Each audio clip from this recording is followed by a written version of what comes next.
Love bombing is real. What is love bombing to you? What does that mean? I think it's when there's an end game or some kind of motive to it, and you can feel that energy because it's like an overdose of, like, you could tell there's a reason why this is like why they're doing it. It doesn't feel genuine. It just feels like they're just pushing so much of this energy on you. And normally when people are pushing an energy on you and it's just all about you pushing it on you, that's not how the world works. Everything is internal. So if they're pushing all this energy on you and on you and on you, okay, if you truly valued yourself, it's like, all right, I already feel this way. This feels like way too much. Are you okay? Do you love yourself? You know what I mean? It's like, okay, it just doesn't seem real and natural and genuine. Like every morning and you're just overly doing it and you're just constantly pushing, and it's like, okay, are you doing this to get somewhere with this? You know? Wow. And it's unfortunate that some people really fall into the love bombing because of the first person that gives you some type of attention. The first person that says, oh, you look beautiful, or that I love you. Now you are head over heels. And most likely it's because of a fantasy. It's not genuine because it's really no rush for love. You have to really gradually get to know someone and their character overall. And it takes time. It really takes time. You have to see how they interact with their family, how they interact with peers, how they interact outside of this whole dynamic that you are involved in. But a lot of people don't listen when they have like other eyes on them. Like they are in it, so it's like very different. So when people are trying to warn you like, hey, I don't think this is the right fit, people like, oh, well, I'm grown, I can make my own decisions. So what do you do there with that? Like, you can't really help somebody when they're actually in the love bombing stage because they really are living on that high. I feel like you can just kind of show them, if you know the situation, I think you just kind of show them things and be like, okay, why would a person, if you were this person, would you be doing this much if you actually felt this way about yourself? Would you be showing that much? You know what I mean? Especially if you didn't really do anything. It's like you're just living and being yourself. Would you like overly do it? It's one thing to like accept a compliment, because like you can compliment. We're not saying like love bombing is just giving compliments. Or just be real here. But it's when it's like overly done where it feels like, okay, there's another motive towards this now. Now it's like, all right, okay, I know this, thank you so much. I mean, you're sweet, that's great, it's awesome. No, but I just need to let you know, like, you make my world. Like, okay, you should first make your own world. Like, you know what I mean? Like, you can like feel that switch of energy when it's like, okay, you're being a little bit too much now, and it shouldn't. Only when you're in a certain place where it doesn't feel like too much for you because you're lacking so much, it doesn't feel like too much for you. But when you have already filled your cup so much, it's like, it doesn't feel like you need that much because you already are self-sustaining your own self when it comes to value.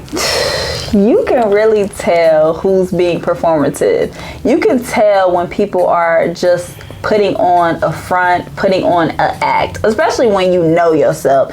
You know it's not genuine. Like, our intuition will alert us to say, this person has secret motives because you're acting very aggressive, or you're being too forceful, you're being too demanding, you're being too much for me personally.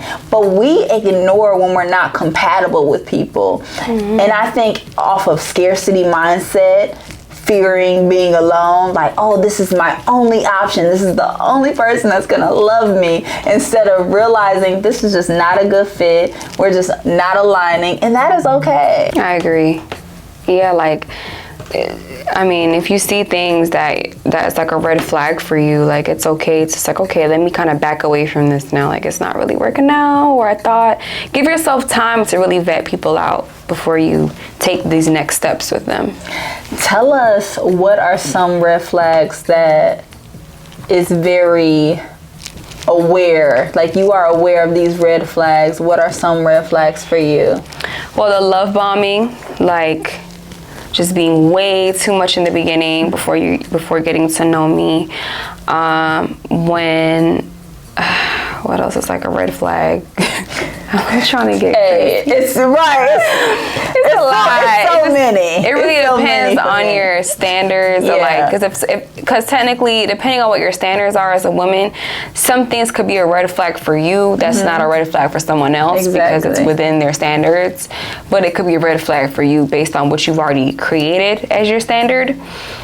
But I mean, just some crazy out there red flags would be number one, love bombing, controlling issues, wanting to know everything, and like feeling like being overly suspicious. It's like, are you building a trust with me, or are you already suspicious out the gate with me? That means you need to work on yourself. Yes. You know, too much anxiety, which kind of can lead to suspicion anyway.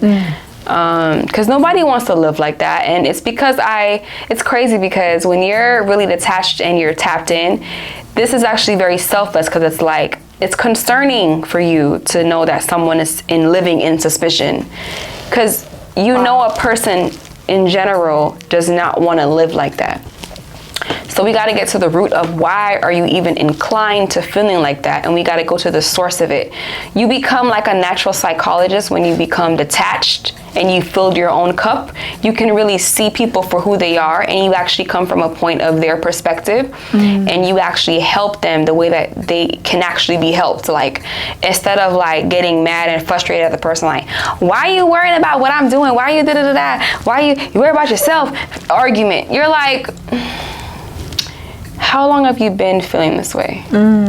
Because I see that you're really being suspicious, and they might lash out at you like, it means you doing something that, well, do you like feeling this anxiety and suspicion that you're feeling? Because I feel the energy for what it is, because I am not feeling that way.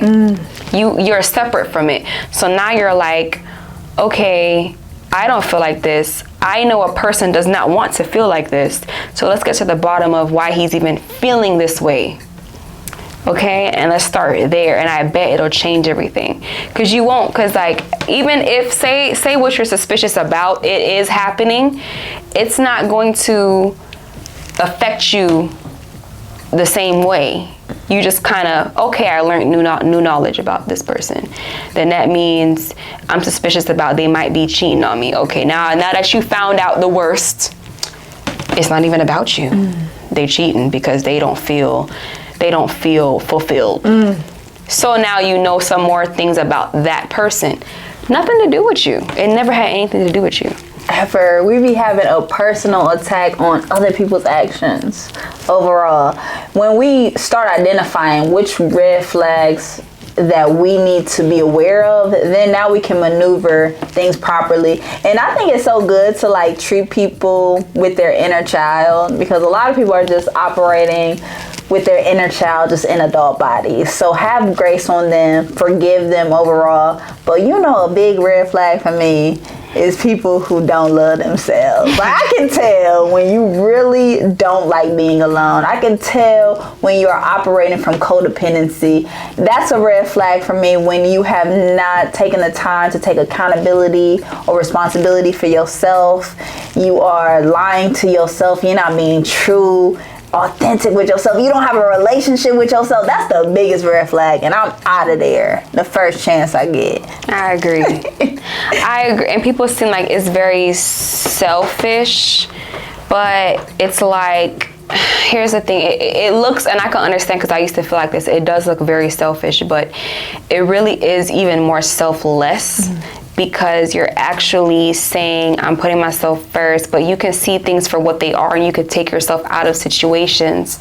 Even like, because you care about yourself, you can then see how someone else can care about themselves. You can then give people the freedom to do as they please realistically. You're not like attaching yourself to something. And this can go real deep, and I can show multiple examples of how the proof is in the pudding. Like, it shows you that it's the proof of it. Wow. I wonder why we have such a hard time with giving our partners, our friendships, just anyone around us, freedom to be, freedom to act, freedom to say things, like just the freedom to be themselves. Because like really and truly you want them to kind of freely do something, because then you know what they would truly do with or without you. So why put a stipulation on them? Like personally, I would want to see what you would do regardless, and then that will determine even if we're meant to be, because you know that I'm gonna know. I wouldn't even want to be in that, because that means that you would do it freely. So I would rather you do what you would want to do freely, because I actually care. Like that's actually caring about somebody. Like I actually want you to do what you want to do. For real, because I can't control you. I can't control your mind. I can't control your arms. I can't control who you are intended to be. So let them be. And if you don't vibe with it, you can automatically leave. Like nobody's putting anything to your head to say, stay with them. I don't know what we fear though when we have to let go. Like God can never bless us when we don't let go. Like all relationships will end. And I think a lot of people fear that, like, whether it will end in death, whether it will end in growth, it will end. The only relationship that's guaranteed is with self. Yeah, that's well, because everything is just like a reflection of self. So we take away our experiences from things. You could still, do that in a partnership, but you have to be growing, because life does not stop for anybody. Life doesn't stop when you get any outcome that you're even thinking. Just us thinking in this linear way of thinking, you're not doing yourself any justice or any service, because you're thinking in a state that's really not real. You're thinking in a state that doesn't even realistically happen. Nothing stops. So us thinking that we have to reach a certain outcome is not even real. You have to think about the process of going through it, and if that's something you want to be in the process of, which is growth. You want to be growing. So you need to think in a growing mindset. Whatever is constant, you need to think in a consistent mindset, ever evolving mindset. And it has to start with you, because you create everything that's revolving around you. People, places, and things. Okay. Going that there, honestly.